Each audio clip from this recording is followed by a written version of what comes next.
Hey NFL fans, Harrison Graham here. If there's any Chiefs fans out there, we have a Kansas City Chiefs only YouTube channel. The link's right there, youtube.com/ChiefsTV. We have coverage of the Kansas City Chiefs all year long, so I urge you to subscribe. Plus, you can watch our Chiefs video of the week starting right now.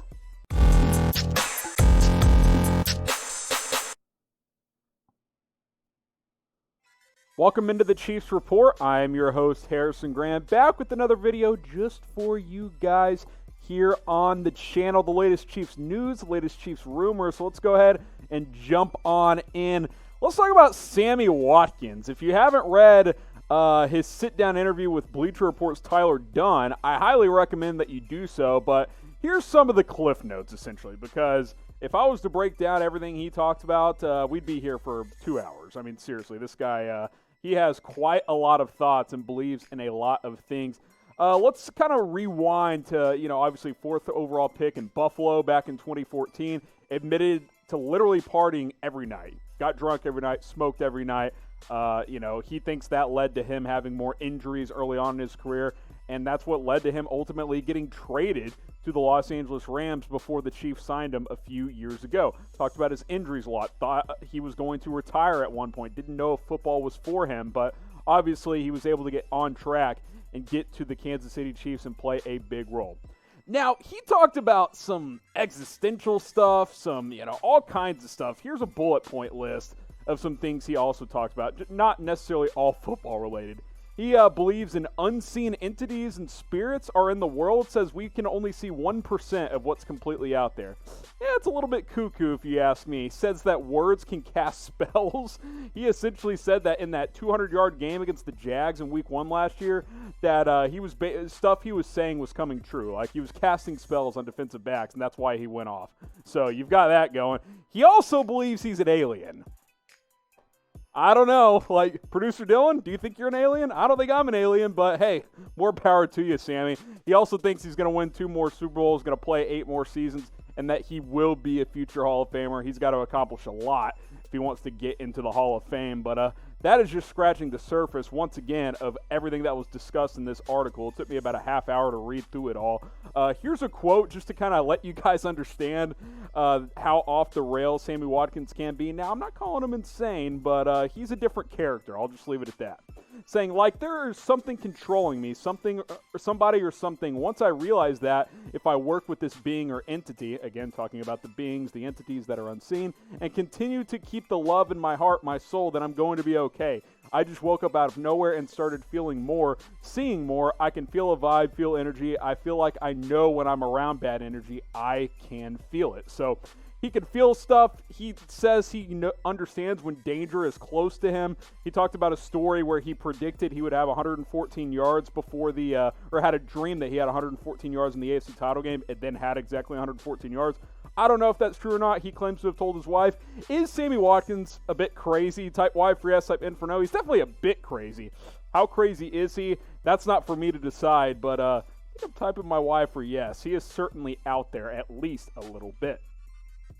Let's look at the Chiefs' wide receiver depth chart. Obviously, Sammy Watkins has played a big role for this offense. Now, he hasn't been wide receiver 1. He did talk about in this piece as well how he expects to have over 1,000 yards and over 10 touchdowns this year. We'll see if that happens. Also talked about going into the Hall of Fame. Not convinced that's going to happen, but I've appreciated what he's done. To me, I've always thought, he's a bit overpaid and he is injury prone. Both of those have been true, but I can also appreciate that he's come up big in the biggest games with Kansas City. He's played well in both playoff runs. He was huge last year, had the big catch over Richard Sherman in the Super Bowl on the drive that took the lead late in the 4th quarter. I like Sammy Watkins as a player. I don't know if he's going to be with Kansas City long term, but this is fascinating. It is really, really fascinating. Again, one more time, I encourage you. Typically, I don't plug other people's work here on the Chiefs Report, but this piece on Bleacher Report with Sammy Watkins, it is fascinating. I hope I gave you some of the cliff notes pretty well there, but trust me, there is a whole lot more. We want to have a whole lot more videos here on the Chiefs Report, but we need more subscribers. I've been given a deadline. I got to reach 5,000 subs by June 1st. We got about 2.5 weeks, just about 650 subs between now and then to reach our goal. Help us get there. Hit that big red subscribe button. We're trying to plug videos almost every single day on the channel just for you subscribers. So go ahead, hit that big red button, join the family, help us get there, get to 5K by June 1. All right, let's get into some more practical stories here. Taco Charlton, is he ready to leave his shell? Shout out producer Dylan for the title of this graphic here. Obviously, signed the one-year deal with Kansas City. It's official, no guaranteed money. I think it's like $880,000 base with zero guaranteed. So if he makes the roster, Chiefs won't have any dead cap money. He's been a bust. Let's just call it what it is. First-round pick in 2017. Cowboys cut him after 2 seasons. Played okay with the Dolphins last year, but they ended up cutting him as well. Taco says this is a year to prove himself in a recent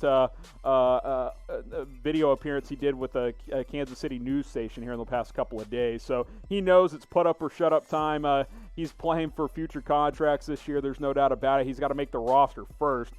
Did have 5 sacks last year, but a bit misleading. Pro Football Focus isn't the end-all, be-all, but they did not give him a great grade. Those are some empty stats. So played a little better last year, but overall, he's kind of been a soft taco early on in his career. Now, if you look at the defensive line depth chart, he's going to have to work just to make the roster. Let's be honest. Frank Clark, Alex Okafor, and Passanio, they're locks to make the team at defensive end. Breeland Speaks is a player the Chiefs took in the second round a few years back. They just drafted Michael Dana. How many DNs are they going to carry? The expanded roster to 55 is going to help, but I don't know if he's actually going to make the team in the end. I'm pulling for him, but like I said, he's kind of been a soft taco at this point in his career. Will that change in 2020? Taco Charlton will be a S for soft taco in 2020 or H for hard taco. Look, I may like to eat soft tacos more than crunchy or hard tacos, but that's the thing. Soft tacos, they get eaten. If Taco Charlton's a soft taco, it means he's getting eaten, and he's not getting the job done on the field. So I'm typing my H. I hope it happens. I hope he gets better as a player in 2020 because that would certainly help the Chiefs' defense out in the end. All right, guys, we're trying to help you guys out with this deal of the day here on the Chiefs Report. Chatsports.com/Chiefs8 will get you to this page where you can get this jacket for 25% off. These deals don't last forever. Trust me.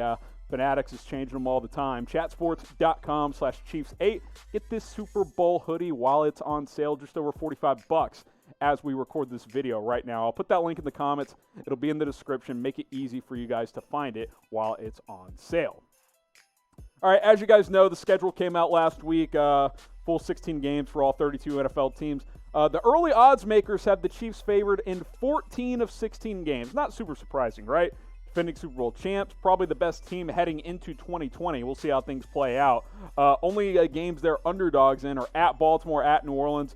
2-point dogs up in Baltimore, 1.5 in New Orleans. That makes sense, right? Like typically the home team is favored or gets 3 points.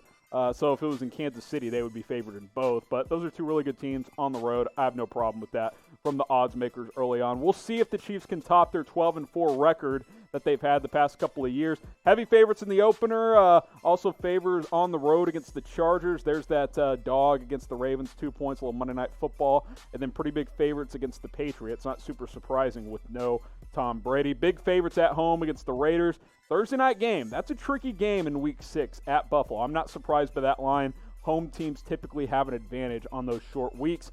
Broncos, Jets, big favorite at home against the Jets. Not a super surprise. Huge favorites against Carolina in Week 9 as they are rebuilding before the Week 10 bye. On the road at Vegas, I think that's a trap game as well in Week 11. 6.5 points there. Not surprised that it's. I wouldn't be surprised if it's a little lower, honestly, once we get there. Bucks, pretty much a pick'em game on the road. Tom Brady and the boys, and then the final stretch against the Broncos at home for Sunday Night Football. Big favorites in that one. At Miami, at New Orleans, you see 1.5-point dogs on the road in the Dome. And then the Falcons and Chargers at home. Big favorites in both of those. So again, favored in 14 out of 16. These lines will move a ton. Obviously, they'll change during the season as well. But the boys in Vegas, they are pretty confident in the Chiefs this season. The Chiefs will win blank games in 2020. Go ahead and fill in the blank for me. 12 the last couple of years. You think they top it this year? Go ahead and type that number for me. The Chiefs will win blank games in the 2020 NFL season. Go ahead and let me know what you guys think down in the comment section. All right, we got a bit of a Juan Thornhill injury update. Nothing official. The team hasn't announced anything, but he did tweet that he got the wheels moving again, which kind of tells me he's starting to run around, do some things, probably off crutches, that sort of thing. Had ACL surgery in mid-January, so we're looking at about the 4-month mark here since he had the surgery. That's about when you start doing things. Next step will be non-football related activities. We'll see when that happens. He and the Chiefs are hoping to be ready by week 1, which, would be about an 8-month turnaround from surgery. 10 years ago, that would be crazy, but nowadays, people recover from ACL surgeries in 7 or 8 months if they attack their rehab right. We'll see if that'll be the case for Juan Thornhill. Obviously, they're not going to rush him because he's a terrific player, had a great rookie season last year. I like him a lot. I think he's going to be a big part of Spag's defense moving forward. Whether it's week 1 or week 3, I don't really care. Just don't force the issue. Just for him to be ready for week 1. Although I am optimistic he will be ready once the season starts. What do you guys think? Will Juan Thornhill be ready by week 1 of the 2020 NFL season? Type 1 for yes or type 2 for no. Go ahead. Let me know down below. I think he will be, but it's kind of 50-50. We'll see, June, July, how those couple of months go, and then obviously the preseason as well. I'm going to type my 1, speak it into existence. It works every single time. Not really. All right, you look at the secondary depth chart. Juan Thornhill next to Tyrann Mathieu. I think that's one of the better safety tandems in the NFL. Cornerback will be the spot to watch for the Kansas City Chiefs, with Bashaud Breeland possibly being suspended. No Kendall Fuller anymore, so Rashad Fenton, I've got him penciled in as the nickelback. I think L'Jarius Sneed will play a role as a rookie, maybe the Fenton type of role that he played as a rookie this past season. But Thornhill is certainly going to be a big part of this football team moving forward. Young player, great rookie season. I expect him to have a big second season as soon as he is healthy. Hopefully he gets to be 100% very, very soon and is ready for the 2020 NFL season. I think he's one of the best young safeties in the NFL.